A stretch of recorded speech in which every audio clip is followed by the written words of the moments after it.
আসসালামু আলাইকুম। অন্য মঞ্চের আজকের আলোচনায় আমাদের অতিথি হিসেবে আছেন দর্শক, আজ আলোচনা করব সবার অংশগ্রহণে ২৭ মধ্যে নতুন নির্বাচনের পরিকল্পনা যুক্তরাষ্ট্রের। চাইলে সাবস্ক্রাইব করে আমাদের সাথে যুক্ত থাকতে পারেন। চলুন শুরু করি। আমাদের সাথে যুক্ত আছেন রাজনীতি বিশ্লেষক রাশেদ হায়দার ও রফিকুল ইসলাম ভূঁইয়া। আপনাদের দুজনকেই আমজনতার আজকের লাইভে স্বাগত জানাই। রাশেদ হায়দার ভাইকে দিয়ে শুরু করি। রাশেদ হায়দার ভাই ব্লিটজ সম্পাদক শোয়েব চৌধুরী তিনি আজ মন্তব্য করেছেন সবার অংশগ্রহণের ২৭ মধ্যে নতুন নির্বাচনের পরিকল্পনা রয়েছে মার্কিন যুক্তরাষ্ট্রে এবং সার্জিও গুরের ঢাকা সফরের মধ্য দিয়ে সেটার অনেক কিছুই ক্লিয়ার হয়ে গেছে এমনটাই মন্তব্য করছেন তিনি এবং ব্যাপকভাবে এ ব্যাপারে বিশ্লেষণও করেছেন। আপনার আপনাকে আমি এই প্রশ্ন করতে চাই যে আসলে বাংলাদেশে একটা সরকার একটা নির্বাচন হলে সাধারণত ৫ বছর সেই সরকার থাকে। যদি কোনো অভ্যুত্থান কিংবা ওই ধরনের কোনো বড় ধরনের গণ আন্দোলন না হয় এবং সরকার নিজ থেকে সরে না যায়। বাংলাদেশে কি এই মুহূর্তে মধ্যবর্তী নির্বাচন বা ২৭ সাল যেটা বলা হচ্ছে এরকম কি সম্ভাবনা আছে বা হওয়া উচিত বলে আপনি মনে করেন? রাশেদ হায়দার। ধন্যবাদ মাসুদ ভাই, ধন্যবাদ রফিক ভাই এবং দর্শক শ্রোতা মন্ডলী যারা আমাদেরকে শুনছেন। মাসুদ ভাই, ব্লিচ সম্পাদক শোয়েব চৌধুরী উনি যেটা বলছেন এটা হয়তো ওনার কাছে তেমন হয়তো কোনো খবর আছে বা উনি সমস্ত ডট এবং কোসিকুয়েন্স গুলো মিলাইয়া এটা কনক্লুশনে পৌঁছাইছেন। উনি ওই হিসাবে বলছেন। তো বাংলাদেশে এর আগে ইতিহাস আছে ২ টা। একটা হচ্ছে যে ৯৬ এর ১৫ ফেব্রুয়ারি ইলেকশনের পরে বিএনপির তখন ইলেকশন হয়েছিল মধ্যবর্তী। এরপর তার ২৪ এর আগস্টে এটা তো জানেনই। ৬ মাসের মাথায় সরকার পরিবর্তন হইছে। এরপরে ১.৫ বছর ধইরা রাখছে ১৮ মাস। এরপরে যে একটা ইলেকশন হইছে। এখন উনি যে কি কারণগুলো আসলে উনি বলছেন এটা উনি সবচেয়ে ভালো ব্যাখ্যা করতে পারবেন। সেটা আমি, আপনি বা অন্য কেউ না। কারণ একেক জনের মাথায় একেক দিকে খেলে। তবে আমি উনার কথার সাথে অনেকটা একমত। 100% না, অনেকটা একমত। চান্স আছে, 50% চান্স আছে। একদম যে নাই তা না। তার কারণটা হচ্ছে কি জানেন? এই যে আমরা সবাই সার্জিও গোর আসছে। এই সার্জিও গোর আপনার ইয়ের সাথে পররাষ্ট্রমন্ত্রীর সাথে কথা বলছেন। এইটা নিয়ে আমরা আলোচনা করছি। তারেক রহমানের সাথে কথা বলছেন। এইটা নিয়ে আলোচনা করছি। সব আলোচনা ছাপায়া যায়া আমাদের কাছে যেটা সবচেয়ে বড় আলোচনার বিষয় গেছিল সব চ্যানেলগুলোতে সব পাবলিকের কাছে সেটা হচ্ছে আওয়ামী লীগের সাবের হোসেন চৌধুরীর সাথে আলোচনা হইছে। এইটা কিন্তু সবাই আলোচনা করছে। আপনি একটু খেয়াল করে দেখেন। মূল এইখানে আরেকটা কাহিনী কেউই আলোচনা করে নাই। কেউ আনেও নাই এই জিনিস। সেটা হচ্ছে কি জানেন? এই যে এনসিপি এবং জামাতের সাথে কোন বৈঠক হইছে সার্জিও গোরের, এইটা কিন্তু কোন সংবাদ মাধ্যমে আসে নাই। কেউ আলোচনায়ও আনে নাই। মানে মনে হয় যেন ভুলেই গেছে কোথায় এনসিপি আর কোথায় জামাত। কিন্তু এইখানেই মূল সূত্রটা। কারণ হচ্ছে যেই এনসিপি যেই জামাতরে দিয়া আমেরিকার রিজিম চেঞ্জ করাইলো। সেই এনসিপির সাথে সেই জামাতের সাথে একটা বৈঠক করলো না সার্জিও গোর। একটাবার দেখা করলো না। এটা তো হইতে পারে না। যেই ডাক্তার ইউনূস চায় না ওরা আমেরিকায় ক্ষমতায় বসাইছে বলে আমরা সবাই বলি, ডিপ স্টেটের খেলা। সেই ডাক্তার ইউনূস সাহেব উনি বাংলাদেশে বর্তমানে উনার সাথে কোনো বৈঠক হয় নাই। সুধী সমাজের যে বৈঠকটা হওয়ার কথা ছিল, সেটা হলো যে একমাত্র পৃথিবীতে সেরা সুদী তো ডাক্তার ইউনূস। সুদী বলতে আপনারা যে ব্যাংকের সুদ বা সুদ কারবারি না। মানে ভালো সুদী উনি আরকি। বুদ্ধিজীবী সুদী সব। হইল না। এই সবকিছু মিলে আপনি যদি চিন্তা করেন যে কিছু একটা তো রান্না হচ্ছে। কোন না কোন কড়াইতে কিছু একটা রান্না হচ্ছে। কি রান্না হচ্ছে সেটা হচ্ছে দেখার বিষয়। আপনাকে চোখ কান খোলা রাখতে হবে। সময় বলে দিবে আসলে কি হয়। যেমন শোয়েব ভাই উনি নিজে বললেন যে সার্জিও গোর যাবেন। শেখ হাসিনা যখন আসবেন তখন সার্জিও গোর তাকে রিসিভ করতে যাবেন। এই কথাটা আমার কাছে হজম হইল না। কারণ এরকম হয় না। শেখ হাসিনা তিনি বলছেন পশ্চিমা কূটনীতিকেরা আ আ রিসিভ তাকে করতে রিসিভ যাবেন। করবে সেখানে সার্জিও গুরু থাকবেন। হ্যাঁ। এ না, ধরনের না মন্তব্য। এই কথাটা আমার হজম হইল না। কারণ হচ্ছে যে এটা হয় না। এটা পৃথিবীর কোথাও হয় নাই। বাংলাদেশেও হবে না।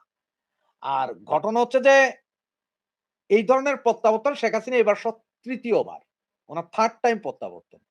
এবং উনার যে জনস্রোত বা জনশক্তি আছে, ওরা যদি ঠিক সময় মতো যদি ক্লিক করতে পারে, তাহলে এইটা হবে স্বরাষ্ট্রের রাশেদ সুযোগ। হায়দার ভাই, এখন প্রশ্ন হলো এই যে মধ্যবর্তী নির্বাচন বা ২৭ সালের সেই নির্বাচনের সেই কথাটা জায়গায় আসবে আসছি। কেন? আমাদের সেই দেশ তো জায়গায় ভালোই আসছি। চলতেছে।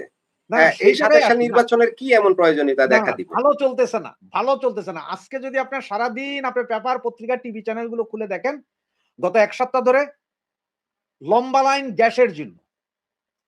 বাড়িতে, মানুষের বাড়িতে যেখানে ২৪ ঘন্টায় আপনার ১৮ ঘন্টা কারেন্ট থাকে না। গ্যাস নাই। সারাদিনে ২ ঘন্টাও গ্যাস পায় না।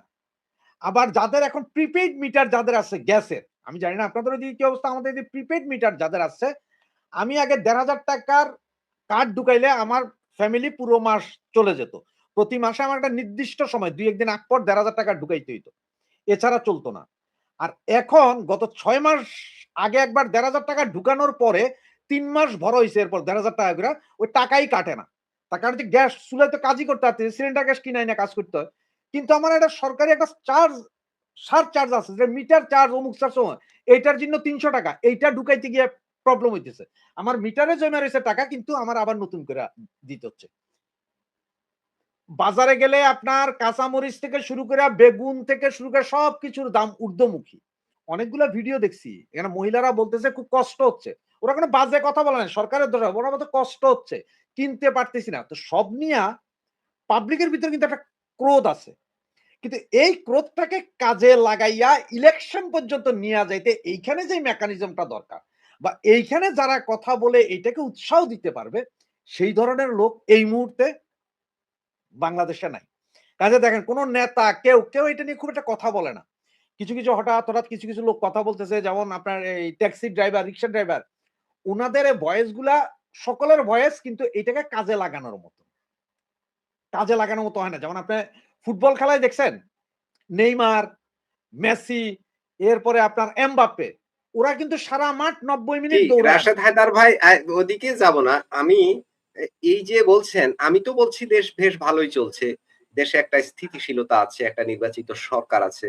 তারপরেও আমরা বিভিন্ন সময়ে দেখি বিদেশি পরাশক্তিগুলো আমাদের সরকারের উপরে নানা ধরনের চাপ দিচ্ছে, এমনটা মিডিয়ায় কিন্তু আলোচিত হয়। এটা আমাদের কাছেও সেটাই মনে হয় যে সরকারের একটা প্রেশার আছে। কিন্তু প্রেশারটা কিসের? দেশ যেহেতু ভালো চলছে, স্থিতিশীলতা আছে, সবাই ব্যবসা-বাণিজ্য করবে, করতে থাকবে, দেশ উন্নতি করছে। তারপরেও আবার নির্বাচনের কথা উঠে আসছে। নানা জন থেকে অলরেডি আপ কানাঘুষা হচ্ছে যে খুব আপনাকে তো শীঘ্রই ২৭ সালে বা তার আগে পরে একটা আপনাকে তো নির্বাচনও আমি হয়ে যেতে সেই পারে। কিন্তু জায়গাটাই আসলে যেতে চাচ্ছিলাম। প্রয়োজনীয়তাটা কি? মাসুদ ভাই, সেই জায়গাটাই যেতে চাচ্ছিলাম। আপনাকে খেলোয়াড় দিয়ে এইজন্যই বুঝাইছি যে বাংলাদেশের মানুষ ফুটবল খেলুক আর না খেলুক, ওরা কিন্তু ভালো বুঝে না, খেলা। রাশেদ হায়দার বাংলাদেশে এখন যারা আছে, যেমন আমাদের বিরোধী দল আছে, প্রধান বিরোধী দল জামাতে ইসলাম। তারা তো কথা বলছে না। তাদের কাছে তো ভালোই লাগছে। তো তাদের কাছে ভালো লাগলে আমাদের কাছে তো খারাপ লাগার কোনো কারণ নাই। আপনাকে তো আমি সেটাই বুঝাইতে যাচ্ছিলাম। আপনাকে আমি সেটাই বুঝাইতে চাচ্ছিলাম যে খেলোয়াড় নিয়া। জি, যে আমি বললাম যে জি এইসব বলুন। খেলোয়াড়গুলা ৯০ মিনিট দৌড়ায় না মাঠে। আপনি খেয়াল করেন এই খেলোয়াড়গুলা খুব স্লোলি থাকে। কিন্তু পেছন থেকে বলটা যখন গুছাইয়া আনা যায়, তখনই ওই প্লেয়ার শুট দেয় এবং গোল। তো সেটাই বলতেছে, মানুষ উত্তেজিত, মানুষ খেইপা আছে। কিন্তু এইটারে কাজে লাগানোর মতন যাদেরকে দরকার, যেই দলটা এগুলোকে কাজে লাগাইতে পারে সেই দল মাঠে নাই। ওদের কোনো হদিস নাই। এখন আপনি বলছেন এই বিরোধী দল। আপনি একটা কথা একটু খেয়াল করছেন আপনি? এত কিছু গ্যাঞ্জাম চলতেছে। এই গ্যাঞ্জামের চেয়ে আপনার পেপার পত্রিকা বা মিডিয়াতে বারবার খালি ওই যে সার্জিস নাহিদ ওরা কোথায় মিছিল নিয়ে যায়, কোথায় পাথর খাইতেছে সেইটা চিন্তা করে। সিলেটে পাথর খাওয়া বাইর হইতে পারতো না যদি আসলে বিএনপি মারতো। এগুলো সব এজেন্সি করায়। বিভিন্ন এজেন্সি আছে। বাংলাদেশে এজেন্সির অভাব নাই। এরা করাইতেছে। মানে কি জানেন? একটা সময় ২০১৮ র পরে আপনি খেয়াল করেন, নুরুল হক নুরু প্রতিদিন মাইর খাইত। এক হিরো আলম কি এক মাইর খেলো, এটা নিয়ে ইন্টারন্যাশনালি খবর হয়ে গেছে। হিরো আলম মাইর খাইছে। সুতরাং এদের নুরুল হক নুরু এবং হিরো আলমের মতন বানাইতেছে এটা জামাতে। কারা? জামাতে এনসিপি রে বানাইতেছে, মানে তোমাদের উপর যাতে মানুষের সিম্পেথি জাগে। মানুষ ওইদিকে চোখ। কারণ জামাত নেতারা কিছু বলবে না এখন। জামাত নেতারা মাথা খারাপ হইছে আপনার বলবে। হে যদি আজকে কয় যে, "এই সরকার তুমি এগুলা কি করতেছ? তেল, নুন, চাইলের দাম বৃদ্ধি। তুমি তো খুব খারাপ লোক।" লগে আবার কান্নাকার ভিডিও ভাইরাল হয়ে যায়। ওই ডরেই আছে তারা ভয়ে ভাই। না, তারা কিছু বলবে না। আর এটা তো মিলিজুলি সরকার। এটা মিলিজুলি সরকার। নিজেরা সরকার। চালাইতে পারতেছে না। আপনি যেটা বলতেছেন ব্যবসা করবে, ভাই দেশে ব্যবসা নাই। অলরেডি $1 বিলিয়ন এর কাপড়ের অর্ডার ক্যানসেল করে দিছে। এই যে ইউরোপিয়ান ইউনিয়নের একটা দেশ, ওরা ক্যানসেল করে দিছে। দেশে আপনার বৈদেশিক মুদ্রাটা অর্জন হয় এখন শুধুমাত্র আমার মতন কামলাদের হাতে। আমরা যারা কামলা দিই বিদেশে, আমরা মাস শেষে দেশে টাকা পাঠাইতে হয়। এই টাকা দেশে কোনো বিনিয়োগ আছে, নতুন বিনিয়োগ আছে? নতুন বিনিয়োগ না থাকলে আপনার কাজ হবে না। এস আলমের ফ্যাক্টরি যেটা বন্ধ হয়ে গেছে, ১০,০০০ শ্রমিক কাজ হারাইছে এস আলমের এক ফ্যাক্টরি। এই একজনের পেছনে আপনি যদি ৩ জন ধরেন তাহলে ৩০,০০০ ৪০,০০০ লোকের খাদ্যের কোনো নিশ্চয়তা নাই। সবকিছুই আছে। আপনার কাছে মনে হচ্ছে যে সাদা চোখে দেখলে দেশ তো ভালোই চলতেছে। দেশ চলতেছে ভাই, যেখানে অর্থমন্ত্রী নিজেই স্বীকার করছে যে প্রতিদিন ৭,৫০০ কোটি টাকা ব্যাংক থেকে লোন নিতে হইতেছে। কর্মচারীদের বেতন ভাতা অমুক তমুক এই চালাইতে যায়। সার্জিও করে আসছে ৩.৫ কোটি টাকার ডিনারের আয়োজন। ৩.৫ কোটি টাকার। সেই ডিনারে তো সবার দাওয়াত ছিল। ওইটা তো প্রকাশ করে নাই সরকার। ডিনার বাতিল হইল। ৩.৫ কোটি টাকা কি না দিয়া পারছে? ওটা কি না দিয়া পারছে? তো সরকার তার নিজস্ব কিছু কাজ চালাইতে পারতেছে, কিন্তু বাকি পাবলিকের মধ্যে হাহাকার। এই কারণেই বলতেছে নির্বাচন। এখন হ্যাঁ, বিভিন্ন এজেন্সিগুলো চেষ্টা করতেছে। বা আপনার অনেকে চিন্তা করতেছে হয়তো জনরোষটা খুব জোরে বাইরা যায়া এমন এক পর্যায়ে পড়বে যে সরকার পদত্যাগ করতে হয়তো বাধ্য হবে। এইখানের মধ্যে আবার বিভিন্ন বিদেশি শক্তির রাশেদ হাত হায়দার আছে। ভাই, আপনি আপনি একটা কথা বলেছেন, সার্জিওর সাবের হোসেন চৌধুরীর সাথে বৈঠক করেছেন হোটেলে। দীর্ঘ বৈঠক। কেউ বলছেন ১ ঘন্টা, কেউ বলছেন আরো বেশি সময় ধরে। এটা কি আওয়ামী লীগকে পুনর্বাসনের প্রক্রিয়ার অংশ বলে মনে হয়? আর না হলে সাবের হোসেন চৌধুরীর সাথেই বা তার এই সময়ে আলোচনা হবার কথা কেন? আর ওই যে বললেন ডিনার ক্যানসেল করেছেন। ডিনার ক্যানসেল করেছেন। তিনি তো বাংলাদেশে এসে ডিনার করেছেন অলরেডি। ঠিক না? বাংলাদেশে এসে ডিনার তো করেছেন। তার মানে হোটেলে করেছেন। জি, রাশেদ হায়দার ভাই। কেন আর সাবের হোসেন চৌধুরীর সাথে বৈঠকের মাসুদ ভাই প্রয়োজন? উনি ডিনার করেছেন, লাঞ্চ করেছেন, সবকিছু করেছেন, কিন্তু একটা রাষ্ট্রীয় প্রটোকলে উনি আসছেন, সেই জন্য একটা ডিনার রাখা হয়েছিল। এটা রাষ্ট্রীয় খরচে ৩.৫ কোটি টাকা খরচ ছিল। এখানে গেস্টও নির্ধারিত ছিল। তার মধ্যে অনেকের নাম যেমন শুনতে পাই সোহেল তাজ, তার বোন, ডাক্তার ইউনূসও এরকম। কিন্তু এইসব নাম দেখার পরেই উনি নাকি বাতিল করেছেন। আর সাবের হোসেন চৌধুরীর সাথে যে কথা হয়েছে দেখেন, এটা আওয়ামী লীগের কিছু সেন্ট্রালি কিছু নেতার কাছ থেকে যেমন শোনা গিয়েছে, বাংলাদেশের ২ টা গোয়েন্দা সংস্থা কনফার্ম করেছে যে সার্জিও গোরের সাথে ওনার দেখা হয়েছে সার্জিও গোরের হোটেলে, যেটা আবার সেনা নিয়ন্ত্রিত হোটেল, হোটেল ওয়েস্টিনে। যেখানে আবার ওই যে আমাদের আসিফ মাহমুদ সজীব ভুঁইয়া মাঝে মধ্যে হাঁসের মাংস খেতে যেতেন। আর আমেরিকা এমন এক জিনিস মনে রাখেন যে আমেরিকা যখন কাউকে ব্যবহার করে আর প্রয়োজন না হয় টিস্যু পেপারের মতো ফেলে দেয়। সেটা আপনি হয়তো লক্ষ্য করেছেন যে এরা ওই যে বললাম এনসিপি কে ব্যবহার করছিল, জামাতকে ব্যবহার করছিল। এদের সাথে বৈঠক করে নাই। আর আমেরিকার আরেকটা জিনিস আছে, ওরা সব মানবে। আপনার দেশে গ্যাঞ্জাম লাগাইয়া অমুক তমুক করার জন্য কোন দেশে কাকে ইউজ করা যায় সেটা আমেরিকা খুব ভালো বুঝে। যার কারণে তারা ২৪ জুলাই আগস্ট পরে জঙ্গিদেরকে নামাই দিছিল যে করো, করো, করো। আর জঙ্গিদের নামাই দেওয়ার পরে এরপরে কয়দিন পরে আবার এটা রাশ টানে। মানে যখন ওর কাম হয়ে যায় তখন ও কয় যে না, এইবার এটারে মারতে হবে। কারণ না মারলে আবার তাদের ক্ষতি। এইটা আবার তারা শিখে আসছিল আফগানিস্তান থেকে। এইটা তারা শিখছিল সিরিয়া থেকে, লেবানন থেকে। এগুলো আমেরিকা শিখছে। সুতরাং এখন এই জঙ্গিদের রাশ টানতে হলে কি করতে হবে? এখানে জঙ্গিদের রাশ একমাত্র টানতে পারে কে? আওয়ামী লীগ। সুতরাং আওয়ামী লীগের যে ভ্যাকুয়াম, আওয়ামী লীগ চলে যাওয়াতে যে ভ্যাকুয়ামটা হয়েছে, ওখানে যে জঙ্গিরা মাথাচাড়া দিয়ে উঠছে, এইটারে দমাইতে হবে। দমাইতে হলে আওয়ামী লীগ ছাড়া উপায় নেই। যার কারণে সার্জিও গোরের এই বৈঠক আওয়ামী লীগ নেতাদের সাথে। এখানে শুধু ইয়ে না, দিল্লিতেও অনেকের সাথে হইছে সার্জিও গোরের বৈঠক। আবার এমনও নিউজ আছে যে ১২ই ফেব্রুয়ারির ইলেকশনের আগ পর্যন্ত আওয়ামী লীগের বিভিন্ন নেতার সাথে যদিও বা আমেরিকান এম্বাসি কথা বলছে, নির্বাচনের পরে আর কথা বলে নাই। ওরা মনে করছে দেশ ঠিক মতো চলবে। কিন্তু এখন দেখলো কি? যে না চলে না। এখন নাকি আবার নির্দেশনা দিছে আওয়ামী লীগ নেতাদের সাথে যোগাযোগ বাড়াও। দেখেন আমেরিকার ভয় এখানে ২ টা। এক হচ্ছে জঙ্গিবাদের উত্থান, দ্বিতীয় হচ্ছে যে চায়না। চায়না এবং জঙ্গিবাদের উত্থান। কারণ তারেক চায়নার কাছে পুরা বেচা গেছে। আমাদের মাননীয় প্রধানমন্ত্রী উনি পুরা বেচা গেছে। এটা আমেরিকা বুঝতেছে। যে ওনার গলায় অলরেডি চায়নার ডোজ খায়া গলায় কাটা আটকায় ফেলছে, এই কাটা বাইর করতে পারতেছে না। সুতরাং এখন ওনারে যদি প্রেসারে রাখতে হয়, তারেকরে প্রেসারে রাইখা যদি বাকি কাজ হাসিল করতে হয় তাহলে আওয়ামী রাশেদ হায়দার ভাই, লীগ একটু মজার একটা কথা বলেছেন। চায়না।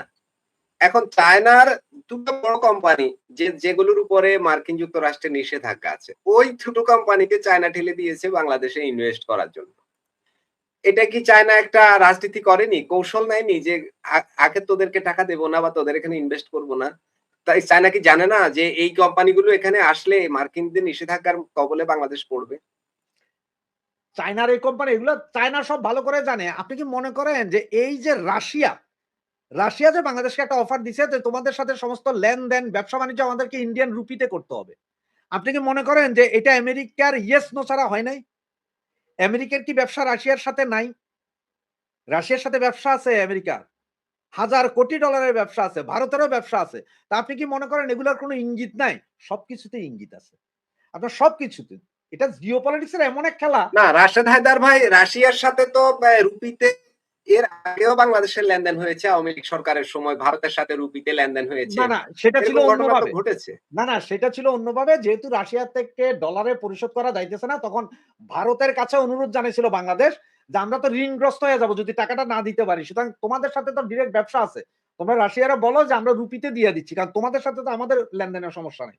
আমরা তোমাদের দিই, তোমরা দিয়ে দাও। ওইটা ছিল অন্য। আর এইবার রাশিয়া সরাসরি বলছে। এতদিন তো কইতো যে ডলারে তো অমুকে দাও। এইবার বলছে না, সরাসরি তোমরা ব্যবসা করতে হলে রুপিতে করতে হবে। লাভটা কার? ভারতের রুপি দিয়া যখন আপনি আমেরিকার সাথে পুরো পৃথিবীর দ্বন্দ্ব কি? Petro dollar. আপনি যাই আনবেন আনেন ডলারে পরিশোধ করতে হইব। আপনি চাইনিজ রুপি ওই জাপানিজ ইয়েনে দিলে হবে না। আপনাকে দিতে হবে ডলারে। তো ঠিক সেই জায়গায় এসে এখন রাশিয়া বলে যে তুমি করো। ইন্ডিয়া তো রাজি, ঠিক আছে। কারণ ইন্ডিয়ার টাকা যখন রোলিং হবে টাকার মান বৃদ্ধি পাবে। এদের লাভ। এগুলো সব জিওপলিটিক্স এর খেলা। আপনি একটা জিনিস চিন্তা করেন, ভারত চায়না প্রচন্ড দুশ্মন একজন আরেকজনের। কিন্তু কিছু, কিছু ক্ষেত্রে এরা চরম বন্ধু। রাশিয়া আমেরিকা চরম দুশ্মন, কিন্তু কিছু, কিছু ক্ষেত্রে বন্ধু। তো জিওপলিটিক্স এ কেউ 100% শত্রু না, কেউ 100% মিত্র না। আমেরিকার প্রবলেমটা হইছে কোথায় বাংলাদেশ নিয়া?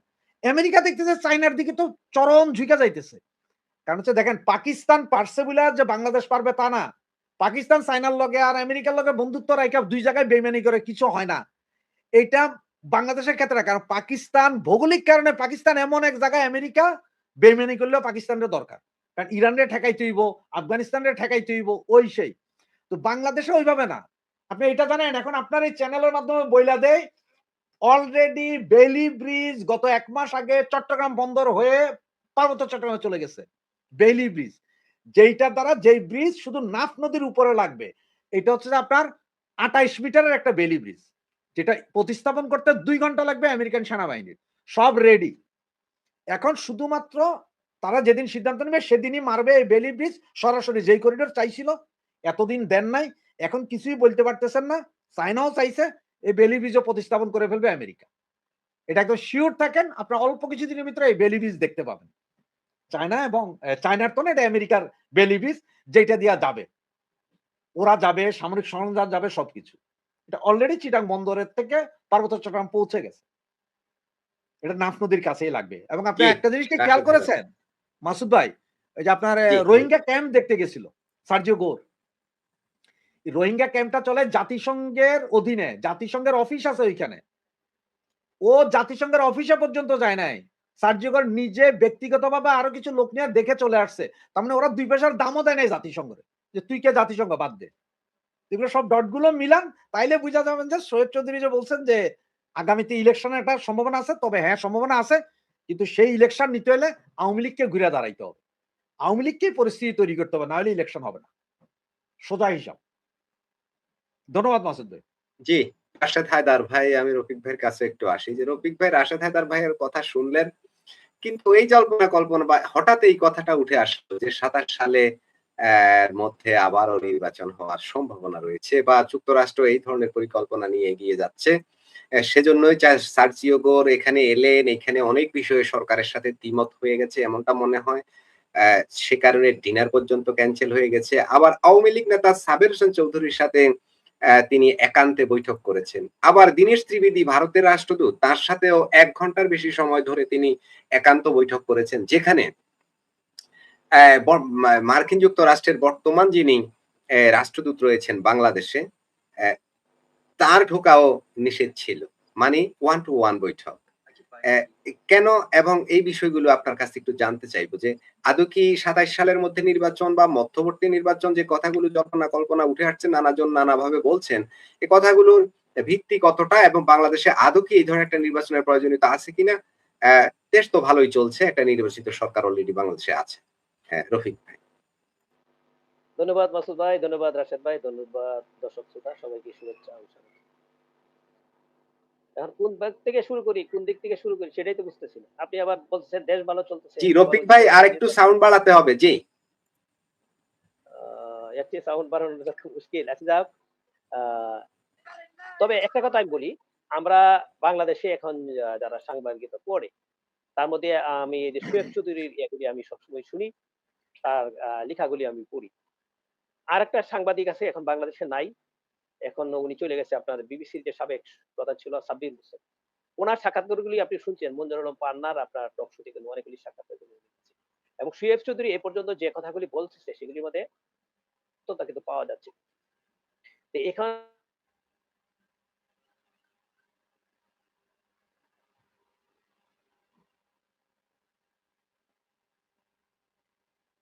বলতেছে সাধারণ মানুষ কিন্তু আপনার বলতেছে এই যে আপনার আপনি যদি আপনার অনলাইনে যদি ঢুকেন তাহলে আপনি দেখবেন আপনার মানুষের আপনার হাজারিটা বলেন আপনার গ্যাস এবং বিদ্যুৎ নিয়ে যে ধরনের অবস্থা সেটা তো আপনি মানে ভয়াবহ অবস্থা যেখানে আপনার সিলিন্ডার আপনার নাই গ্যাসের মধ্যে যারা সিএনজি চালায় যারা এরা আপনার যদি সারাদিন যদি গাড়ি না চালায় ওরা চলতে পারে না খাইতে পারে না এবং তারা কান্নাকাটি করে যে আমরা সারাদিন এখন আমরা যদি গ্যাসের জন্য বসে থাকি আমরা পরে আমরা ইয়া পাচ্ছি না মানে ভাড়া পাচ্ছি না পরে আমরা আমরা সংসার নিয়ে চলতে পারছি না। আপনি বলছেন আহ, আহ, ভালো চলতেছে কিভাবে ভালো চলছে আপনি দেখেন গ্যাসের জন্য কি হচ্ছে গ্যাসের জন্য আপনার শিল্প কারখানা বন্ধ হয়ে গেছে আপনি আজকে আজকে একটা শিল্প কারখানা আপনার খুলে নেন ডিবিএল গ্রুপ বাংলাদেশের বৃহৎ একটা গার্মেন্টস ইন্ডাস্ট্রিজ আপনার যারা মাসে $40 মিলিয়ন এক্সপোর্ট করে মানে তৈরি পোশাক এক্সপোর্টে $40 মিলিয়ন এক্সপোর্ট করে তারা শুধু বিদ্যুৎ এবং গ্যাসের এর জন্য তাদের ফ্যাক্টরি বন্ধ করে দিচ্ছে এবং আরো এরকম তো অনেকগুলি বন্ধ হয়েছে বিদ্যুতের জন্য আপনাদের দেখতেছেন বিদ্যুৎ এবং গ্যাসের জন্য গত কয়েকদিনের রিপোর্টগুলি দেখেন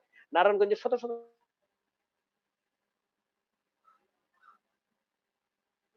কেটে দিচ্ছে জিএমের সাবেক নেতা সেও একজন মালিক সে বলছে অলরেডি তাদের উৎপাদনের সক্ষমতা আমরা 40% অলরেডি কমে গেছে 40% উৎপাদন সক্ষমতা কমে গেছে তার মানে কি আগামী 2 মাস পরে আপনারা শুনবেন আপনি এক্সপোর্ট কোন দিকে চলে যাচ্ছে অলরেডি এই প্রথম প্রান্তিকের 1.92% আপনার এক্সপোর্ট কমে গেছে গার্মেন্টস ইন্ডাস্ট্রি দেশ ভালো চলতেছে আপনি কিভাবে বলবেন এখন আসি ওই দিকে আপনার আমাদের শোয়েব চৌধুরীর ব্যাপারটা বলেন আমি বাংলাদেশে এখন যারা সাংবাদিক আছে ওরা তার সাংবাদিক না ওরা সাংঘাতিক এখন দেখেন এক সময় কিন্তু দেখেন আমরা টক শোর জন্য বসে থাকতাম টিভির সামনে ক্যামেরাতে টক শোতে যারা যায় আর ওদের বক্তব্য শুনলে মানুষ আরেকগুলো শুনতে চায় না এখন কাদের উপর ভরসা করে আপনি আমাদের মতো যারা আপনার ইউটিউবের টক শো চালায় যারা অথেন্টিক কথা বলে তাদের টক শোর জন্য হাজার হাজার মানুষ বসে থাকে লাখ লাখ ভিউ হয় একটা টক শোতে এটা আপনি কেন হয় তাদের প্রতি মানুষের অনাস্থা তার মধ্যে দুই একজন সাংবাদিক আছে তারা এখনো তাদের ইয়াটা ধরে রাখছে তার সাংবাদিকদের উদ্দেশ্য যে মানুষকে জনগণকে আপনার সঠিক তথ্য পৌঁছানোর জন্য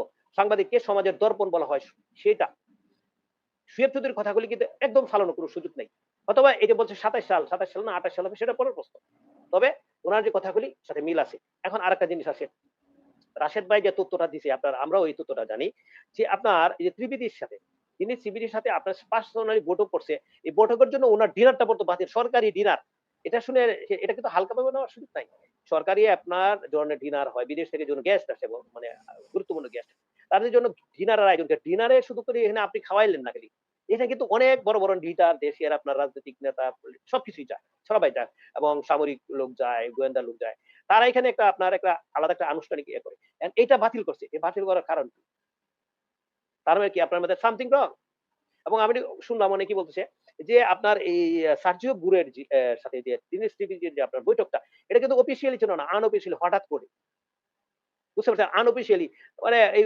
প্রধানমন্ত্রীর সাথে দেখা করে আপনার ওনার সাথে দেখা করছে মানে আপনার 2 ঘন্টা আমরা শুনি যে 2 ঘন্টা রফিক ভাই দীনেশ ত্রিবেদী দক্ষিণ ও মধ্য এশিয়া বিষয়ক দূতের দায়িত্ব পালন করছেন মার্কিন যুক্তরাষ্ট্রে না না তাকে তো এমন বলা যায় না যে তিনি কিছুই বুঝেন না এত বড় একটা ঘটনা ঘটে গেল বাংলাদেশের বর্তমান প্রধান বিরোধী দল জামাতে ইসলাম সেটার প্রতিবাদ করেছে যে গণতান্ত্রিক দেশে ত্রিবেদী সার্জিও গোরের এমন বৈঠক কাম্য নয় আপনি বলছেন যে আনঅফিসিয়ালি তিনি বসে গেছেন সার্জিও গোর আনঅফিসিয়ালি এইভাবে বসে যাবেন আমাদের মতো সাধারণ কিছু ওরা মানে শিশু ওরা কিচ্ছু বুঝে না এমনি বসে গেল আনঅফিসিয়ালি আপনার কি এমন মনে হয় না আনঅফিসিয়াল তো না আপনি অবশ্যই না আপনি যেখানে আপনার প্রধানমন্ত্রীর সাথে দেখা করছে আমাদের কোনো রাজনৈতিক নেতার সাথে দেখা করে নাই আপনি যেটা বলছেন আপনি দেখাইলেন এই যে আপনার বিরোধী দলের আপনার প্রধান যে আছে উনি বললো কাম্য নয় আপনি বলছেন প্রতিবাদ করছেন প্রতিবাদ করলো কিভাবে এটা কি প্রতিবাদের ভাষা না এটা হলো হালকা বলছে মানে ওই মানে বলার জন্য বলছে মানুষকে জানানোর জন্য বলছে যে আমরা রফিক ভাই এই একটা বাক্য যে কত ভয়ঙ্কর এটা আপনি বোধহয় বুঝতে পারছেন না যে কাম্য নয় সার্জিওর বৈঠক করে গেছে আর আমাদের জামাত ইসলামের আমির বলছেন এটা কাম্য নয়, বিষয়টা কি খুব সহজ, ছোট ব্যাপার? কাম্য নয় মানে কি শুনেন, এটা হলো দুঃখ করিয়া বলছে, কাম্য নয় দুঃখ করিয়া বলছে, বুঝছেন? এটা হালকা মানে বলা, ওরা তো এই আমেরিকার আপনার এই এর যে চেয়ে বড় রাষ্ট্রদূত কিছু বলার বলতে পারে? জামাত ইসলাম এটা বলতে হ্যাঁ, পারে যে বলার মানে তোমার নাকের হ্যাঁ, ওই তোমাকে ঘুষি দেব, তোমাকে হ্যান করব, না, না, ত্যান করব, এটা বলতে পারে? এর না, না, চাইতে বড় আর আর কি ভাষা হতে পারে আপনি একটু বলেন। অন্য যে কিছু দেওয়ার কোনো সুযোগ সার্জিও নাই। গোরকে জামাতের আমির শফিকুর রহমান যে কথা বলেছেন যে কি বলে একটা স্বাধীন দেশে গণতান্ত্রিক দেশে ত্রিবেদী সার্জিও গোরের এমন বৈঠক কাম্য নয়, এর চেয়ে কঠিন ভাবে আর কি বলতে পারতো? না, কঠিন ভাবে এটা কঠিন, আপনি কঠিন ভাষা বলতে কাম্য নয় এটা বলে নাই। কাম্যটা আপনি কঠিন ভাষা হিসেবে বলতে পারেন না। এটা হলো আমেরিকার রাষ্ট্রদূতের সাথে আপনার এর চেয়ে কড়া ভাষায় বলার সাহস শক্তি নাই। সেইটার জন্য কাম্য নয় বলছে। আর আমি ওইখানে বাদ দিই, ওনাদের কথা বাদ দিই। উনাদেরকে কিন্তু ওর সাথে দেখা করে নাই। উনার সাথে সে কোনো বৈঠকই করে নাই। যেটা হলো আমাদের দেশে সাধারণত এর গুরুত্বপূর্ণ ব্যক্তি আসলে সরকার পক্ষ এবং বিরোধী দলের পক্ষের সাথে কিন্তু বৈঠক করে। কিন্তু ওদের সাথে বৈঠক না করে সার্জিও গুরুর হলো আপনার দিনেশ টিভির সাথে স্পেশালি বৈঠক করছে। তার মানে এটা জিনিসটা অন্যরকম। যেটা আপনি এই যে সুয়েব চৌধুরী নিয়ে আলোচনা করছিলেন যে রফিক আপনার ভাই এখানে নির্বাচনের কি একটা মেসেজ আসে না? তিনি বসতেন কার সাথে? আমাদের সেটাই তো। হোম মিনিস্ট্রির সাথে বসলেন, আমাদের প্রধানমন্ত্রীর সাথে একবার দেখা করলেন, আর কি করলেন? তিনি দীনেশ ত্রিবেদীর সাথে বৈঠক করলেন আর বৈঠক করলেন সাবের হোসেন চৌধুরীর সাথে। রাশেদ হায়দারের বক্তব্যে একটা কথা ছিল, তিনি এনসিপির সাথে বৈঠক করেন নাই। এর আগে কিন্তু মার্কিন দূত রাষ্ট্রদূত এনসিপির সাথে জামাতের সাথে ওই যে কি বলে মামুনুল হক মাওলানা মামুনুল হক সাহেব সহ ওনাদের অনেকের সাথেই তো বৈঠক করেছেন। কিন্তু ওই পক্ষের কারোর সাথেই তো বৈঠকের কোনো কথা আমরা শুনিনি। আমরা শুনলাম উল্টাটা, একদম বিপরীতটা। জি, রফিক হ্যাঁ, ভাই। এটা এটা এই কথাটাই ওইজন্যই উনি কিন্তু দুঃখ প্রকাশ করছে, কষ্ট পাইছে। ওইটা হলো উনি কষ্ট পাইছে, কষ্ট পায় এ কথা বলছে। এটা আপনি প্রতিবাদ করছেন বলছেন, প্রতিবাদের ভাষা এটা না। উনি কষ্ট পাইছে, তাদেরকে গুরুত্ব দেয় না, তাদেরকে দাম দেয় না, রফিক ভাই তাদের সাথে এর কথা বলে প্রতি না। এটাই প্রতিবাদ। এর চাইতে কড়া ভাষা বলার মতো ডিপ্লোমেসিতে আর কিছু নাই। ডিপ্লোমেসিতে এর যাক চাইতে গে কড়া আর কোনো ভাষা থাকতে পারে না। জি, বলুন। যাক আপনি যেটাই বলেন না কেন, তবে এটা হলো আপনার এরা হলো দুঃখ পাইছে যে তাদেরকে গুরুত্ব দেন নাই, আপনার দিন গুরুত্ব দিচ্ছে। আর যেটাই আসি মূলত আসলে এটা না, উনাদের সাথে তো আলোচনা করে কোনো লাভ নেই। সরকারের সাথে প্রধানমন্ত্রীর সাথে কথা বলছে। আর সার্জিও গুর বাংলাদেশের টিএনসিপির সাথে আবার জানতে চাচ্ছে পরিস্থিতি কি, সেটার জন্য জানতে চাচ্ছে এবং কি চাচ্ছে। এবং আরেকটা জিনিস আমি খবর পাইছি, শুনেন আপনি। ভারতের আপনার একজন সাংবাদিক আছে। উনি গতকালকে না আজকে একটা সাক্ষাৎকার দিয়েছে। এই মুহূর্তে নামটা এই ভুলে গেছি আপনার। উনি কিন্তু একটা অন্য আমাদের দেশের একটা ইয়ার সাথে সাক্ষাৎকার দিচ্ছে। আ ভারতীয় সাংবাদিক। আমাদের যে ত্রিবেদী যে আছে ভারতীয় হাই কমিশন, উনি কিন্তু দিল্লিতে ৬ ঘন্টার জন্য দিল্লিতে গেছে স্পেশাল। গিয়ে আবার ফিরে আইসা পড়ছে। এখন কথাটা হলো যে কথাটা বলতেছি, উনি যে কথাটা বলেছে যে স্পেশাল কোন বার্তা এই যে ভদ্রলোক সুবীর ভৌমিক সাহেব। যে সুবীর ভৌমিক ভারতীয় সুবীর একজন কিন্তু ভৌমিক একটা একসময় বিবিসিতে কাজ করতেন। Subir Bhowmik right. Senior journalist এরা হ্যাঁ, ভারতের। তিনি বলেছেন প্রধানমন্ত্রী মোদী বলেই রেখেছেন যে বাংলাদেশ বিষয়ে যে কোনো সিদ্ধান্ত বেহেনজি মানে শেখ হাসিনাকে জানাতে হবে। দেখাচ্ছি না। হ্যাঁ, সার্জিও হ্যাঁ। গোরের সঙ্গে ঢাকায় বৈঠকের পরেই তাই দীনেশ ত্রিবেদী দিল্লি এসে শেখ হাসিনাকে বিস্তারিত জানিয়েছেন। এই ধরনের কথা তিনি এই তো বলেছেন নবনীতা হ্যাঁ, তাহলে চৌধুরীর বুঝেন। শোতে। এখন আপনি দেখেন ওনার কথাই বলছিলাম। আপনি বিবিসিতে চাকরি করে যারা, তারা কিন্তু অনেক বড় আপনার যারা আছে অনুসন্ধানী সাংবাদিক, তাদের কি নেওয়া হয়। আপনি যখন বাংলাদেশের সাব্বির মুস্তাফা তার কথাগুলো আপনি শুনেন। তার যে আমাদের বাংলাদেশের রাজনৈতিক বিষয়গুলো বলে বুঝেন আপনি। এবং আপনার সুয়েব চৌধুরীর কথাটা শুনেন এবং এই সুবীর ভৌমিকের কথাটি শুনেন। দেখবেন আপনি ৩ টাই আপনার একই ধরনের কথা। বুঝছেন? এখন দেখেন এই যে বলল যে বহিনজির কাছে উনি ডিসিশন দিবে। তার মানে কি এখানে কি আলোচনা হয়েছে? অবশ্যই আপনার ত্রিবেদী সাহেব শেখ হাসিনার সাথে। এখন আরেকটা সূত্র অলরেডি উনার কাছ থেকে পাওয়া গেল যে আপনার আমাদের ত্রিবেদী সাহেব অবশ্যই শেখ হাসিনার সাথে দেখা করছে। দেখা করে কি ঘটনা, কি আলোচনা সেগুলো আলোচনা। যেহেতু ৫ তারিখে একটা শেখ হাসিনা আপনার অনলাইনে আসতেছে এই বিদেশি সাংবাদিকদের সাথে, মানে বিদেশি যে বড় আপনার যে আছে আপনার সংবাদপত্র বা আছে এদের সাথে যে বৈঠক করবে অনলাইনে। সেটার জন্য কিন্তু মানে কি হইতেছে না হইছে এগুলি কিন্তু ওইখানে কিন্তু অবশ্যই এটা খবরটা দিয়েছে। এবং অলরেডি আমাদের দ্বিবেদী সাহেব অলরেডি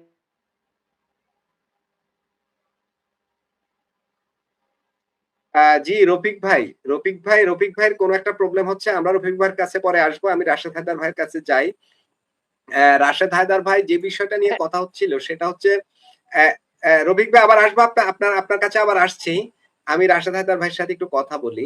রাশেদ হায়দার ভাই আপনার আলোচনা আপনি বলেছিলেন যে সাবের হোসেন চৌধুরীর বিষয়টা। এর মধ্যে আলোচনায় উঠে আসলো যে জামাতে ইসলাম, এনসিপি সহ বিরোধী বলয়ের যারা রয়েছেন তাদের কারো সাথে এই সার্জিও গোরের বৈঠক হয়নি, কিংবা ও ধরনের শিডিউলে ছিল কিনা জানি না, থাকবার তো কথা, অতীতে তো এমনটা হতো, ঠিক না? এখন কেন হলো না? বরঞ্চ ঠিক তার বিপরীত চিত্রটা আমরা দেখলাম। তিনি বৈঠক করলেন ভারতের রাষ্ট্রদূত যিনি বাংলাদেশে নিযুক্ত আছেন দীনেশ ত্রিবেদীর সাথে। আবার তিনি বৈঠক করলেন আওয়ামী লীগের নেতা সাবের হোসেন চৌধুরীর সাথে। বিষয়টা শোয়েব চৌধুরী যে বিশ্লেষণ করলেন, আপনার কাছে কি মনে হয় যে ওই ধরনের কিছু একটা সব কাজ করছে? রাশেদ হায়দার ভাই। মাসুদ ভাই, আমি আগেও বললাম যে এখানে আমেরিকার ভয় হচ্ছে যে চায়না ঢুকে যাচ্ছে।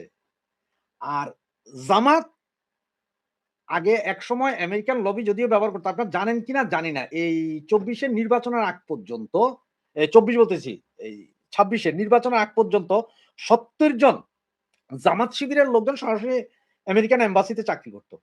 এদের প্রত্যেকটাকে ছাঁটাই করা হয়েছে, কেউ নাই। আমেরিকার সাথে ওদের আগের যে লবিংটা নষ্ট হয়ে গেছে। এটা নষ্ট হয়েছে তাদের এই মৌলবাদী কিছু কর্মকাণ্ড চরিত্রের কারণে। আর ওই যে আপনাকে আমেরিকা বলছে, আমেরিকা কিন্তু সব করে, সব ভালো, কিন্তু এই আমেরিকান বা ইউরোপিয়ানদের সবচেয়ে বড় হচ্ছে যে সাদা টুপি দেখলেই এদের মনে পড়ে যায়। কারণ যত দুনিয়াতে যত গন্ডগোল যত কিছু সবই তো দেখেন তো, ওই যে আল্লাহ আকবর কইয়াই শুরু হয়। না, ওরা তো রাশেদ হায়দার, আমি এখানে আপনাদের সাথে কেন জানি আমার একটু মিলে না হিসাবটা। এই যাদের কথা আপনারা বলছেন তারা তো হইলো সোনার ডিম পাড়ে মার্কিন যুক্তরাষ্ট্রের জন্য। এদের কারণেই তারা আফগানিস্তানে লুটপাট করতে পেরেছে, এদের কারণেই তারা মধ্যপ্রাচ্য লুটপাট করতে পেরেছে। দেশে দেশে এদেরকে ব্যবহার করে ওইসব দেশে এসে তারা হানা দিচ্ছে লুটপাটের জন্য। তো ওরা তো তাদের হাঁসের ডিম পাড়ে, ওদের বিরুদ্ধে তো যাবে না। জঙ্গিবাদ যত বাড়বে তত আমেরিকারই তো লাভ। এখানে জঙ্গিবাদকে কেন আপনারা ইয়ে করেন, নেগেটিভলি দেখেন? ভাইয়া এইখানেই বলে, আমার বাপে এক সময় বলতো, এরকম কথা শুনলে আমার আব্বাই বলতে কি জানেন, ওয়ান্ডারফুল ডায়মন্ড টুথ পাউডার। বহু আগের একটা টুথ পাউডার ছিল, wonderful diamond tooth powder. America জঙ্গি তৈরি করে, আমেরিকা এটাকে প্যাট্রোনাইজ করা, জঙ্গি তকমা লাগায়, এরপরে সে জায়গায় ঢুকে ওদেরই ছিঁড়া ফেলায়। আপনি যেসব দেশের কথা বললেন সবকিছু, ওসামা বিন লাদেনরেও তৈরি করছে আমেরিকা, যা যা করার সব করছে। বাংলাদেশে আমেরিকা কিভাবে ঢুকবে? কারণ এতদিন শেখ হাসিনার কারণে তারা কোনো সুবিধা পায় না। আপনি দেখছিলেন শেখ হাসিনার সময় এরকম কত মন্ত্রী মিনিস্টার সে আলোচনায় ছিল না, জায়গায় দিত না, টাইম দিত না। সেই জায়গায় আজকে যখন জামাতের সাথে কথা না বলছে, তখন জামাত আমির বলতেছে যে হ্যাঁ এটা শিষ্টাচার বহির্ভূত। ভাই, আমি দুইটা কথা আমি লোকালি বুঝি। এক হইছে যে ফর এক্সাম্পল আমারে কোনো একটা দেশে আমি গেলাম, সেখানে যে আমার খুব একটা বন্ধু মানুষ আছে, তাহলে আমি সব মিটিং এর পরও আমি ওই দোস্তটার সাথে দেখা করব, সেটা কোনো দোষের বিষয় না। এখন এখানে তো আর ইয়ে করে নাই, ওই যে সার্জিও যে আপনার ভারতীয় হাইকমিশনের সাথে দেখা করছে, আপনি এইটা বলেন না কেন? এর আগে এই ভারতীয় হাইকমিশন দীনেশ ত্রিবেদী বাংলাদেশে আসার আগে সার্জিও গোরের সাথে দিল্লিতে দেখা করছিল। সার্জিও গোর ওনাকে নিয়ে টুইট করছিল, তার মানে ওনাদের মধ্যে বন্ধুত্ব আছে। এন্ড আপনারা তো বন্ধুত্ব বলতে মনে করেন কি জানেন, গলায় গলায় হাত দিলাম, একটা সিগারেট দুই বন্ধু ভাগ করে খাইলাম, একটা কলা দুই বন্ধু ভাগ করে, এটাই বন্ধুত্ব না। এর বাইরেও কিছু বন্ধুত্ব আছে, পলিটিক্যাল বন্ধুত্ব আছে, এই আছে সেই আছে, শিক্ষিত লোকের বন্ধুত্ব আরেক রকম আছে। তো ওইটা দেখছেন। তাহলে সে যখন বাংলাদেশে আসলেন সার্জিও গোর, তিনি দেখা করতেই পারেন, তিনি দোস্ত আসো একসাথে বসি খাই, তোমার কেমন চলতেছে দিনকাল, ঠিক আছে না? কারণ বাংলাদেশে সিআইএ যেমন অ্যাক্টিভ, র অ্যাক্টিভ, মোসাদও অ্যাক্টিভ, সব অ্যাক্টিভ। আর পাকিস্তানের গোয়েন্দা সংস্থাগুলো অ্যাক্টিভ, সব অ্যাক্টিভ। তাইলে এখন আপনার দীনেশ ত্রিবেদী থেকে হয়তো দেখতেছে যে তুমি তো অনেকদিন যাবত আসো এখানে, তুমি তো খুব ক্লোজলি দেখতেছো, একটু আসো তো, বলো তো বন্ধু কি কি হইলো এখানে, বা কি কি রকম ফরমাল আলোচনা, অনেক কিছু হইতে পারে। এখন এইটারে জামাত আমির কেন খেপলেন? কারণ ওই যে আপনার প্রথমে বলছি, কেউ আলোচনা করেন নাই আপনারা, যে এনসিপি আর জামাত, এনসিপি আর জামাতের যতক্ষণ প্রয়োজন ছিল ততক্ষণ ইউজ করছে, টিস্যু পেপারের মতো ফেলছে। আপনি একটা জিনিস চিন্তা করেন তো, আপনার এই চ্যানেলও ইলেকশনের আরো মনে হয় 1.5-2 মাস আগে থেকে আমি নিজেও প্রেডিকশন করছিলাম যে অবস্থা যা দেখা যাইতেছে মনে হয় জামাত ক্ষমতায় আসবে, বলছিলাম আপনাকে এই কথাটা, এটা প্রেডিক্ট ছিল তৎকালীন সময়ে। জামাতের কি রমরমা অবস্থা করে ফেলছিল এই আমেরিকান।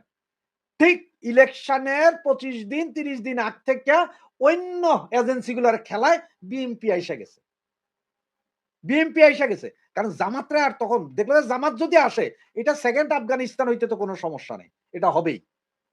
সুতরাং ওরা ভয় পাইছে। এখন আবার জামাতরে দিয়া আরেকটা কেইসান তারা এই অঞ্চলে বাজাবে না। আর ভারতও চায় না যে কোনো মৌলবাদী শক্তি জি, আইসা তার নিজের দেশ। রাশেদ হায়দার ভাই দেখেন আরেকটা একটা কথা প্রসঙ্গে বলি যাব, মাসুদ ভাই, আরেকটা প্রসঙ্গে যাব, আপনাকে দিয়েই শুরু করব। যেটা বললেন এই যে আফগানিস্তান, হ্যান-ত্যান, তালেবান অনেক কথাই তো বললেন, তাই না? এগুলো মূলত সমস্যা হচ্ছে ভারতের। এখানে জঙ্গিবাদ, এখানে উগ্রবাদ ছড়ালে সমস্যা আমেরিকার হয় না, আমেরিকার বেশ সুবিধাই হয়। কিন্তু এটা ভারত কোনোভাবে সহ্য করতে পারে না, যার কারণে ভারত আমেরিকাকে প্রেসার করে যে তোমাদের কারণে এখানে জঙ্গিবাদ হচ্ছে, তোমাদের সাথে কিসের ব্যবসা করবো। অনেকটা এরকম এরকম পরিস্থিতি ওই দুই দেশের মধ্যে চলছে গত 2 বছর ধরে। এর আগে গত 10 বছরও আমরা ভারত এবং এই মার্কিন যুক্তরাষ্ট্রের সম্পর্ক এতটা খারাপ দেখি নাই, গত 2 বছর যতটা খারাপ দেখেছি। তার কারণ কি এটা না বাংলাদেশ কেন্দ্রিক না? হ্যাঁ, হতে পারে। এবার আপনাকে আমি অন্য একটা বিষয় নিয়ে একটু আলোচনা করতে চাই, সেটা হলো আমাদের হোম মিনিস্টার আজকে বলেছেন যে নিষিদ্ধ সংগঠনের পক্ষ থেকে কোনো ধরনের নাশকতার সম্ভাবনা নেই। এটা বলতে আওয়ামী লীগ, যুবলীগ, ছাত্রলীগ বা ওই ঘরানার সংগঠনগুলোকেই বুঝিয়েছেন এই কথা। এখন তারপরেও বা সারা বাংলাদেশে বিশেষ সতর্কতা জারি। আবার এই স্বরাষ্ট্রমন্ত্রীরাই বলেছেন বা পুলিশের আরো গুরুত্বপূর্ণ অফিসাররা তারা বলেছেন বাংলাদেশের জঙ্গিবাদের কোনো অস্তিত্ব নেই। বেশ ভালো, বাংলাদেশের জঙ্গিবাদের অস্তিত্ব নেই, নিষিদ্ধ সংগঠনও কোনো ধরনের নাশকতা, কোনো ধরনের হামলা, কোনো ধরনের আইন শৃঙ্খলার অবনতি ঘটায় এমন পরিস্থিতি তৈরি করার সম্ভাবনা বিলকুল নেই। তারপরও সারা দেশে বিশেষ সতর্কতা জারির কারণ কি? 5 তারিখে সব স্কুল, কলেজ, মাদ্রাসা সব কিন্তু ছুটি দেওয়া হয়েছে। রাশেদ হায়দার, এই বিশেষ সতর্কতার কারণটা কি? কাদের জন্য এই সতর্কতা? মানে মাসুদ কোন ভাই, দিক থেকে সমস্যা হতে পারে? মাসুদ ভাই আপনি নিজেই তো বললেন, আমাদের স্বরাষ্ট্রমন্ত্রী ছিলেন সালাউদ্দিন, উনি বললেন যে নিষিদ্ধ সংগঠনের সেই সক্ষমতা নাই। উনি কয়েকদিন আগে বলছিলেন যে আওয়ামী লীগের কবর তো দিল্লিতে হয়ে না, গেছে। সক্ষমতা নাই বলে নাই। রাশেদ হায়দার ভাই সক্ষমতা নাই বলে নাই। তিনি বলেছেন তাদের পক্ষ থেকে কোন ধরনের নাশকতার সম্ভাবনা নাই। মানে ভাই আওয়ামী লীগ ওই সম্ভাবনা, ধরনের কোন আপনার নাশকতা সম্ভাবনা করার নাই মতো পজিশন তৈরি করে নাই, উদ্যোগ নেয় নাই। মাসুদ ভাই, সম্ভাবনা জি। নাই বলে কখন? একটা লোকের সম্ভাবনা নাই বলে কখন? যখন তার সক্ষমতা নাই। দাঁড়াইতেই না পারলে আপনি যা খামসি তো আর দিতে পারতেন না। উনি বলছিলেন কয়েকদিন আগে যে আওয়ামী লীগের দাফন হয়ে গেছে দিল্লিতে। রাশেদ হায়দার ভাই, এখন আজকের একটা কথা বলি। আজকের পাকিস্তানে একটা আত্মঘাতী হামলা হয়েছে। ওই হামলায় স্পটে 14 জন মারা গেছে এবং কয়েকশো মানুষ আহত হয়েছে। ওইখানে একটা সভা চলছিল। তো এখন যারা ভাই, কাজ করে তাদের সক্ষমতাটা তো লাগে না না, তো না না অনেক না মানুষ লাগে না তো। না না ভাই, আপনি যেটা বলতেছেন আমি আপনার সাথে একমত না। এই ঘটনা গতকালকের। আপনি যেটা বলতেছেন সেটা গতকালকের ঘটনা। আপনাকে আমাকে যদি আপনি ইন্টারেকশন না করেন তাহলে হয়তো আমি কনক্লুশনে পৌঁছাইতে পারবো। আর না হলে এটা ভাঙা ভাঙা হয়ে গেলে পাবলিকের কাছে অন্য জিনিস পৌঁছায়। যে কথা ভাঙা ভাঙা হয়ে জি, গেলে তখন আপনি পাবলিকের বলুন, কাছে অন্য সেন্স। বলুন। তো বললাম যে উনি বললেন যে আওয়ামী লীগের কবরও হয়ে গেছে। তো যেই সংগঠনের কবর হয়ে গেছে, যেই সংগঠনের সক্ষমতা নাই বা কোনো প্ল্যানই নাই, তাহলে সেই সংগঠন নিয়ে কোনো চিন্তার দরকার নেই। আপনি এখানে আওয়ামী লীগের টাইনে এনে ভুল করছেন সর্বপ্রথম। দ্বিতীয়ত কথা যেটা, সেটা হলো যে এখন ৫ তারিখে কি হবে না হবে সেটাও আওয়ামী লীগ এখনো কোনো ডাক দেয় নাই যে ৫ তারিখে বিশাল মিছিল করবো। ডাক দিছে? দেয় নাই। কোন সংগঠন আওয়ামী লীগের বলছে আমরা মিছিল বের করবো, করে নাই। তাহলে ৫ তারিখ স্কুল কলেজ ছুটি কেন? জঙ্গি তৎপরতা বাংলাদেশে নাই। হ্যাঁ ভাই, এটা আপনিও জানেন, আমিও জানি, রফিক ভাইও জানে, জঙ্গি তৎপরতা বাংলাদেশে নাই।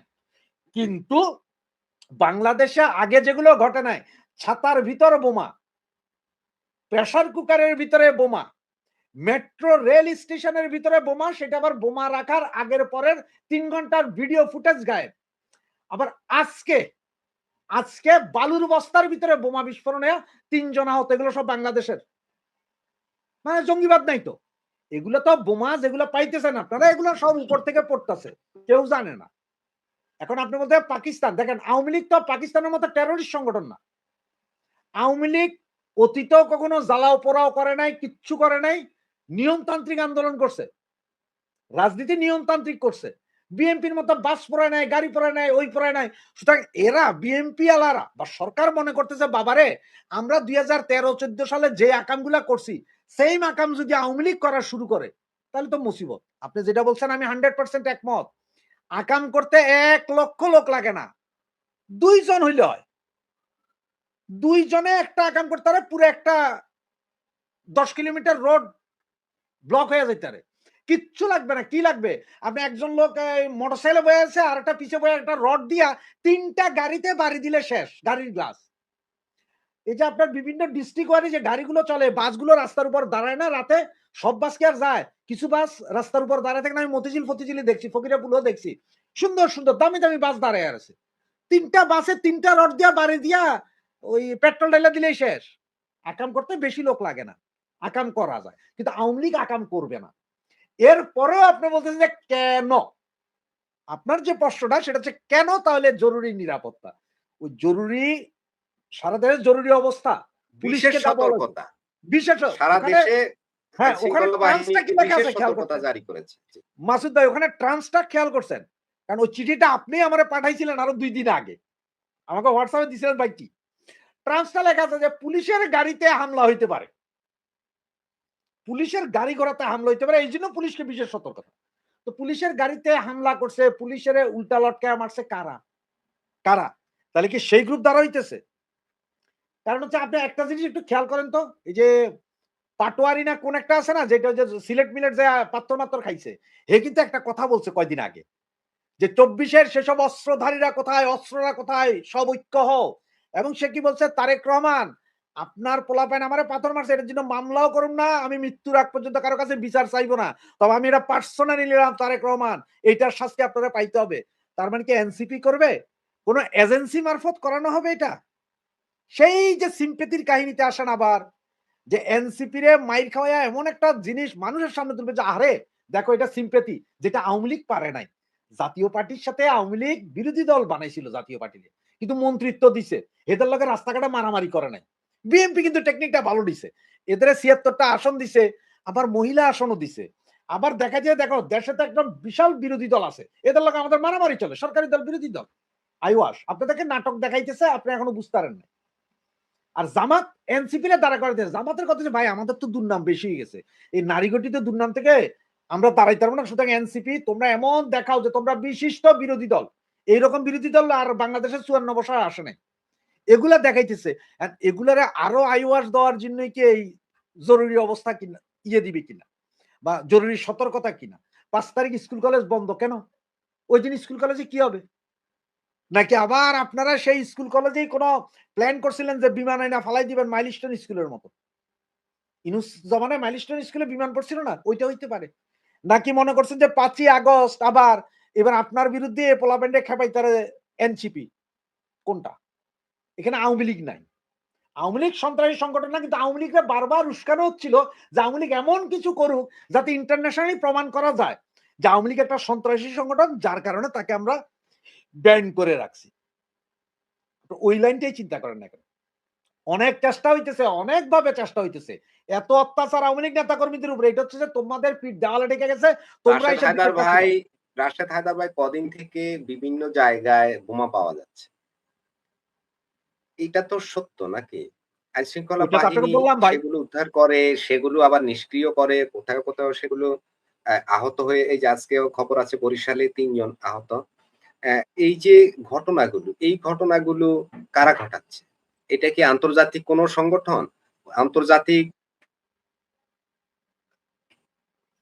সংগঠনের এখানে কি ওই ধরনের পজিশন তৈরি হয়ে গেছে যে তারা এই ধরনের ঘটনা ঘটাচ্ছে? এখানকার লোকে আমরা বহুকাল থেকে দেখি যে বাংলাদেশের কিছু মানুষ আন্তর্জাতিক অনেক সংগঠনের সাথে যুক্ত থাকে।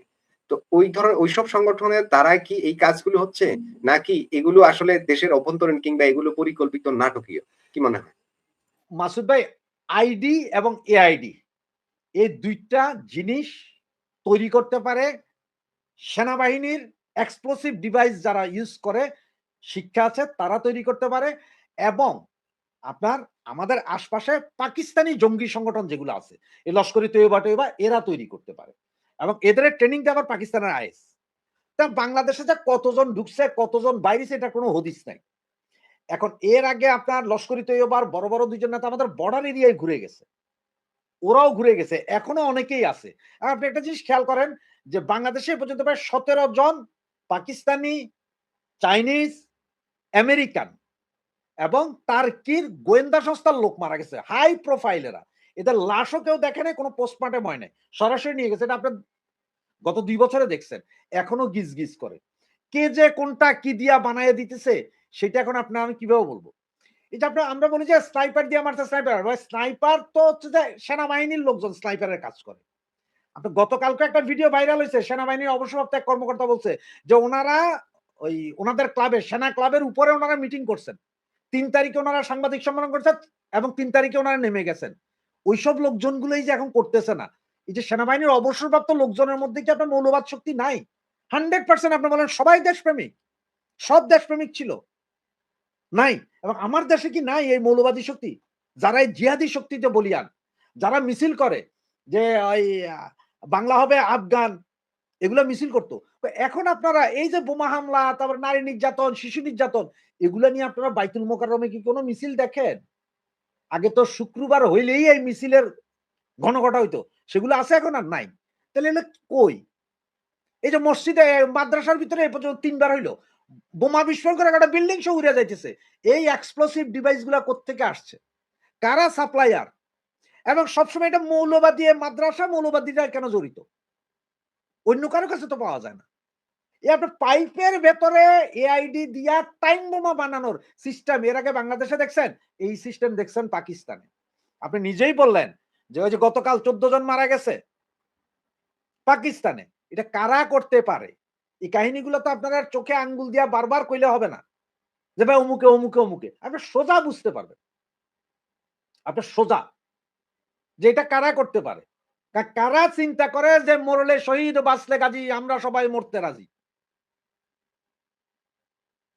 তারা চিন্তা করে যে আমি অমুকের ভোট দিলেই বেহেশত, যেখানে আমার আল্লাহ নিতে পারবো, আমার বেহেশতে না দোজখে নিবে, এটা আমার আল্লাহ সিদ্ধান্ত নিবে। কিন্তু এইখানে দুনিয়াতে আপনারা কইতেছে এইখানে ভোট দিলেই তুমি বেহেশতে যাইবা। কারা এখন তাদের চরিত্র যখন হনন হইতেছে চতুর্দিকে, তাদের কৃতকর্ম যখন প্রকাশ পাচ্ছে, সবকিছু যখন আলোর মতন, মানুষের অন্ন, বস্ত্র, বাসস্থান, চিকিৎসার কোনো গ্যারেন্টি নাই। মানুষ এখন 3 বেলার জায়গায় 2 বেলা 1 বেলাও খাইতেছে। গরিব মানুষের পয়সা নাই। ট্যাক্সি ড্রাইভাররা কইতেছে আমার বউ পোলা কেমনে চলবো জানি না। আর কয়দিন পরে দুর্ভিক্ষ না আত্মহত্যা করতে মানুষ নামবে। এগুলো সব চোখগুলা ফেরানোর জন্যই এই কামগুলা করাইতেছে। এবং এগুলার পেছনে টোটাল বাংলাদেশের বিভিন্ন এজেন্সি দায়ী। এগুলোর পেছনে এজেন্সি আছে, এগুলার পেছনে এনজিও সংস্থাগুলো আছে। কোথায় আজকে সেই নারীবাদী সংগঠনগুলা? কোথায় আমার দেশের সুশীল সমাজ? তারা কেন বলছে না? কিভাবে মেট্রো রেল স্টেশনের রাতের 3টা থেকে সকাল 6টা পর্যন্ত সিসিটিভি ফুটেজ গায়েব হয়ে যায়? আমাকে জবাব দেন। রাশেদ হায়দার ভাই ঢাকা যেটা ইউনিভার্সিটিতে বললেন যে তারা ঢাকা ইউনিভার্সিটিতে সমকামী ধরা হইছে এজিএস এর রুমে, কিন্তু সেইখানে আবার সন্ধ্যা 6টা থেকে রাতের 5টা পর্যন্ত সিসিটিভির যে ফুটেজ, সেটা গেট দিয়ে ঢুকার ফুটেজ গায়েব, এবং আরেকটা ফুটেজ ছিল ওনাদের ভিসির চেম্বারে মনে হয়, সেটাও গায়েব। এগুলো নিয়ে যখন ধরছে ওই বেটা পদত্যাগ করে ভাগছে। কই থেকে ভাই? এগুলো কি একটু বুঝতেছেন না বা বুঝার চেষ্টা করতেছেন না কেন? একটু বুঝেন, মিলান, অনেক কিছু মিলবে। কারা আমাদের দেশটাকে নষ্ট করতে চায়? এক সময় একটা দেশ, যে পাকিস্তানিরা কইতো যে ভাইয়া আমাদেরকে সিঙ্গাপুর বানানোর দরকার নেই, আমাদেরকে বাংলাদেশ বানাই দাও। আর আমার দেশের লোক যে কইতেছে আমরা পাকিস্তান হব, তো হন এখন পাকিস্তান ভাইয়া। এখন পাকিস্তান হন। প্রতিদিন মসজিদে মরবে, ঘরে মরবে, নদীতে মরবে। আজকে আরেকটা ভিডিও খুব ভাইরাল। গত 6 মাসে 3,500 শিশুর হদিস নেই। কোথায় যাচ্ছে? শিশুরা কোথায় যাচ্ছে? কোথায় নেওয়া হচ্ছে এইসব শিশুগুলোকে? কি করা হচ্ছে এগুলো? একটু চিন্তা করেন মাসুদ ভাই, আপনারা সমাজের বিবেকবান লোক। আপনারা নিজেরা কথা বলেন, আমাদেরকে রাশেদ হায়দার ভাই যেটা বললেন যে কেউ কথা বলছে না, এত কিছু ঘটে যাচ্ছে দেশে, এখন কে কথা বলবে? এই যা ঘটছে এর সবকিছুরই স্টেক হোল্ডার যারা দেশে আছে, যাদেরকে বুদ্ধিজীবী বলছেন, যাদেরকে আলোচক বলছেন, এসব বিষয়ে যারা কথা বলবার কথা, তারা তো এর অংশ। তো ওরা কেন কথা বলতে যাবে? এই কথাটা তার বিপক্ষে চলে যায় না? তাও বিবেকফুলে 4-5 জন আছেন যারা কথা বলেন, আর যে 2-4 জন কথা বলতো তারা জেলের ভিতরে আছেন। যাই হোক, আমরা আজকের আলোচনাটা দীর্ঘায়িত করব না। আমার এখানে বিদ্যুৎ চলে গেছে। রাশেদ হায়দার ভাই, রফিক ভাই সময় দিয়েছেন, আপনাদের প্রতি অনেক কৃতজ্ঞতা, এবং অনেক দর্শক যারা আমাদের আজকের আলোচনা শুনেছেন, দেখেছেন, লাইক, কমেন্ট, শেয়ার করেছেন, সাবস্ক্রাইব